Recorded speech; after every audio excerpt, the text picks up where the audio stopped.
తిరుమలలో dial ever EO కార్యక్రమం నిర్వహించారు. భక్తుల దగ్గర నుంచి సలహాలు, ఫిర్యాదులు స్వీకరించారు. టీటీడీఓ శ్యామలారావు తెలంగాణ ప్రజాప్రతినిధుల సిఫార్సు లేఖలపై ఎలాంటి నిర్ణయం తీసుకోలేదన్నారు. వైకుంఠ ఏకాదశి పురస్కరించుకుని అన్ని ఏర్పాట్లు పూర్తి చేశామన్నారు. 10 రోజుల పాటు సిఫార్సు లేఖలపై దర్శన కేటాయింపు రద్దు చేస్తున్నట్లు తెలిపారు. ప్రముఖులు నేరుగా వస్తేనే దర్శన భాగ్యం కల్పిస్తామన్నారు.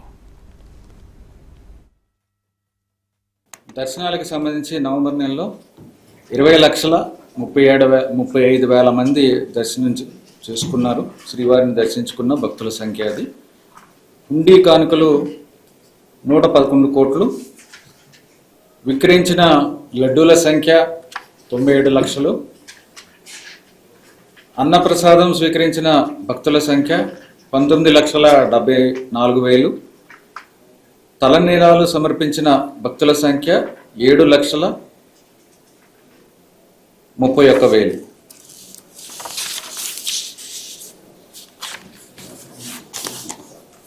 తర్వాత వైకుంఠ ఏకాదశి సందర్భంగా 2025 జనవరి 10 నుంచి జనవరి 19వ తారీఖు దాకా